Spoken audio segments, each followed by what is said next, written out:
Hello, welcome to Jars to Table channel. I know I occasionally put some of these things in, they're not menus, but really this video is to promote the vacuum sealer for those of us who are probably sitting on the fence.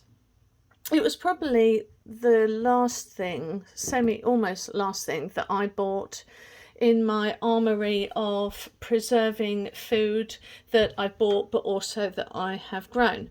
If you've got a dehydrator, a vacuum sealer is a must with it, really, because we can end up putting a lot of stuff in jars, and actually jars are they're more useful for putting in kind of wet goods, really. And what kind of put me off from this has an attachment, by the way, so that I can make my jars sealable, but I looked at it and I thought, I'm about to buy half a pig and half a sheep, and I just didn't really want to waste any available jars because I'll need every single one. So there's other information I'd also like to give, other hot tips. These have been conditioned. You all should know about the conditioning if you've got a dehydrator, but they're all done now, and so that's what I'm going to just do a few of those. But I want to look at the sizes, because some people buy them something went off then, don't know what that was. So some people buy them in rolls, some people buy them as separate bags. I wouldn't ever buy them in separate bags unless there's something specific that I am going to sort of do hundreds and hundreds and hundreds of, that is the same product size. So with the rolls, you can get them different widths. You can get them smaller and larger, and that's kind of it's not a bad thing, because let me give you, for instance, so with these packets here, this is a portion size.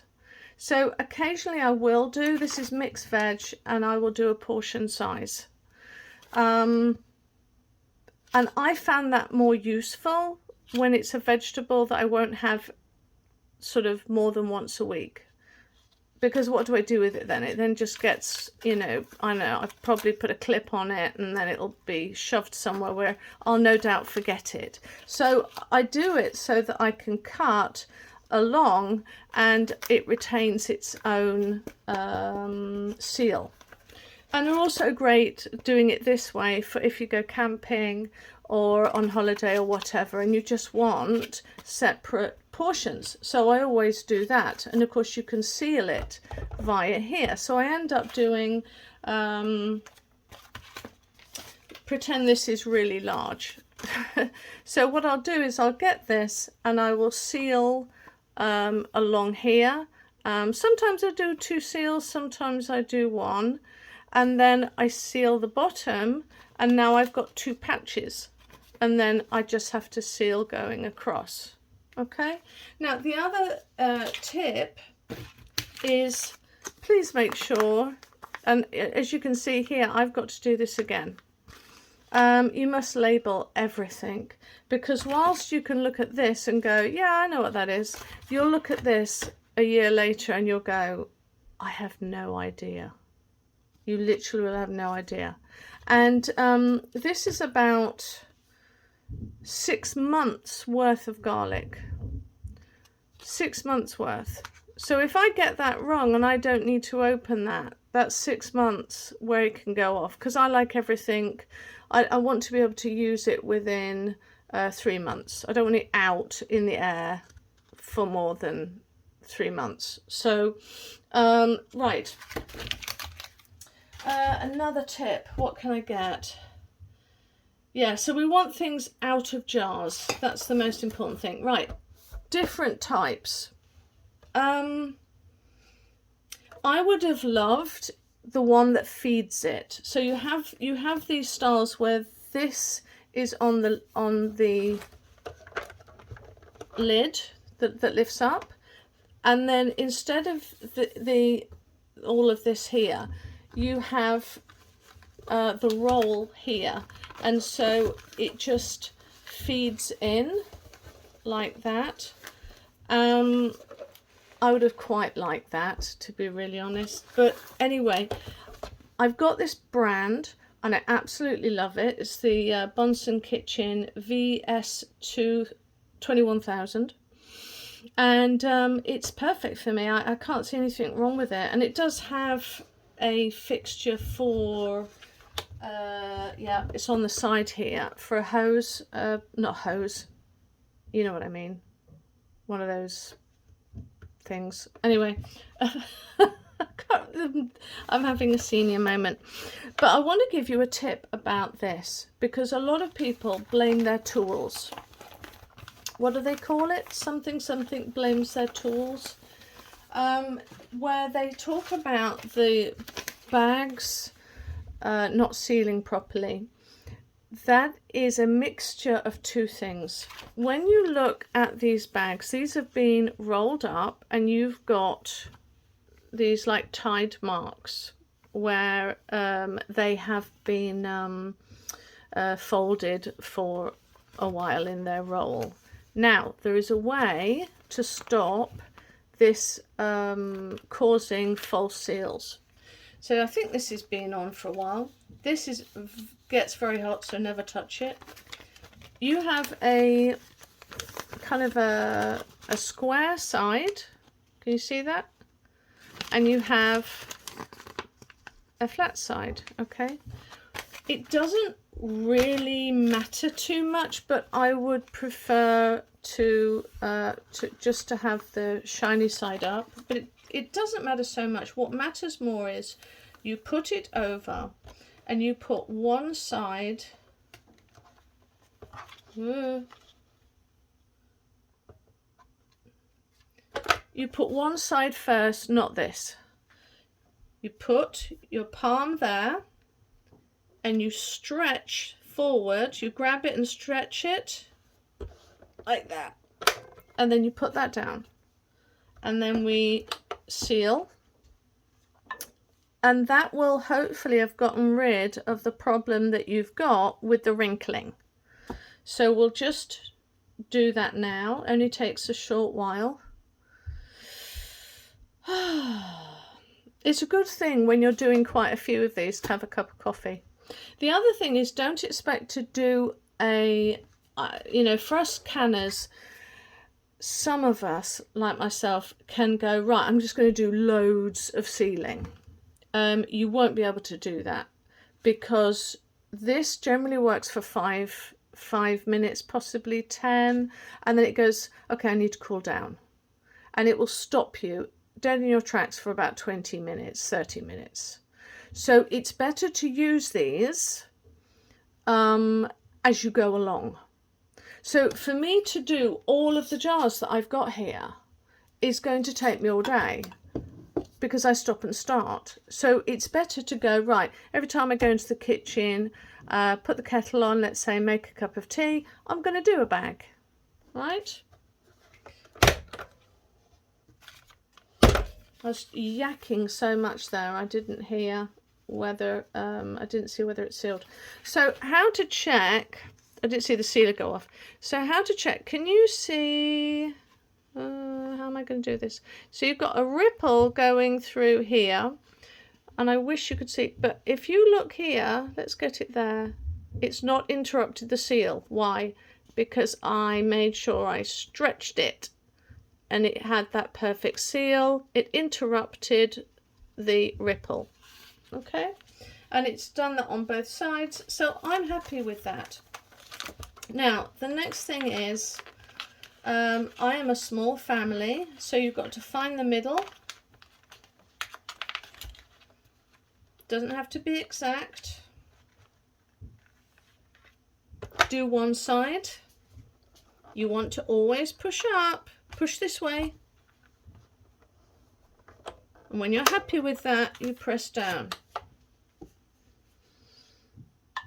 Now, I've, on purpose, so I didn't get distracted, cut up what I knew I would need. And I'm just going to do a big line here, and I'm actually, because I've got such a lot of sweet corn at the moment, I'm going to fill up both sides, and I'm going to do sweet corn on one side and peas on the other. Am I going to do that?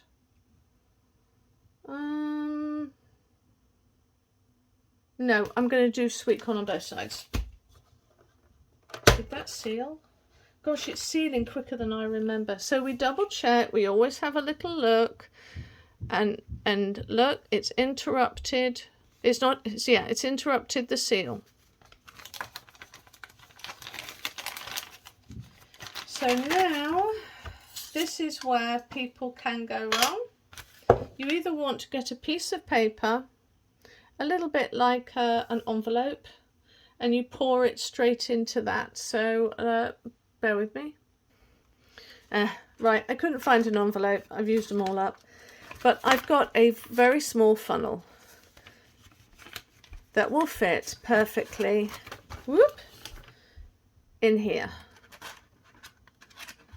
And once you've got that in, forefinger and thumb over it. And once you're happy that that is exactly where you want it,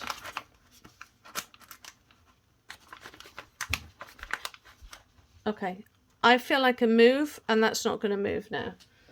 And then we get our product, whatever it is, and pour it in. So that's quite a lot.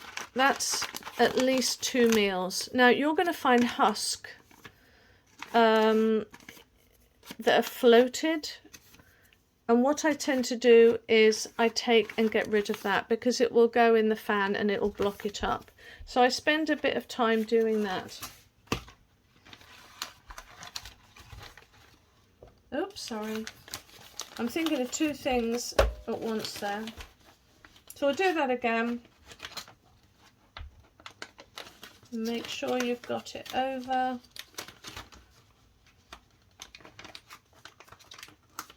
So this would be, if I was going away for me and my small family, this would be enough sweet corn for a whole week.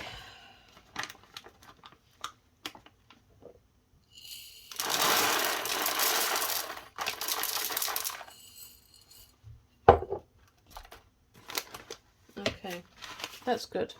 So can you see all these husks? Can you see those? I want to get rid of those. So just by any means necessary, try and flick as much of that out as possible. Preferably not all over your machine. Okay, now a good selling point for this particular machine for me was that it had a separate button, which they just called vacs here, which means as I press on it, it vacuums. Where this is, it just keeps going until it stops. And I found that really useful for doing powders. Now this is the point where I do actually want the wrinkle bit at the back. And we want that to go there. This is the dodgy bit. But only on one side again.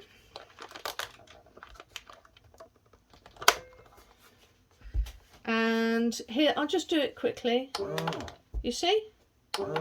It just does it a bit. So if you've got something quite fragile and you don't want it, you know, crushed, then that's a really good one. But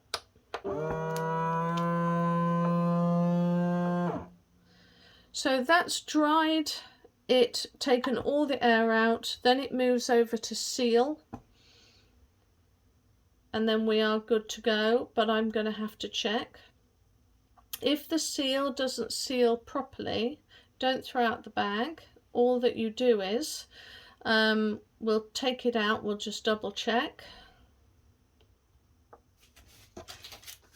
It's flashing, and I tend to press down before I unclick it, because if I just click it, I'm always kind of worried that the mechanism is eventually going to wear out.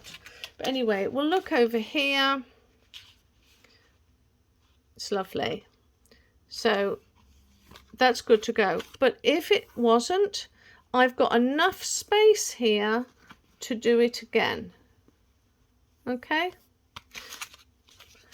So I think that is all I've got to say on that, really. Hopefully that is helped you see it's nothing scary, and you can really, it is not so much about the machine doesn't seal properly, it's to do with not understanding how to maneuver your way around the wrinkled bags that we get. Probably another thing to mention is some of the bags are BPA free. I do always get the BPA free plastics, because otherwise what's the point in making sure your food is organic and then you go and put it in plastic leaching film. But okay, right, hope you enjoyed it, and I hope it gave you the incentive to buy one of these vacuum sealers. Okay, bye.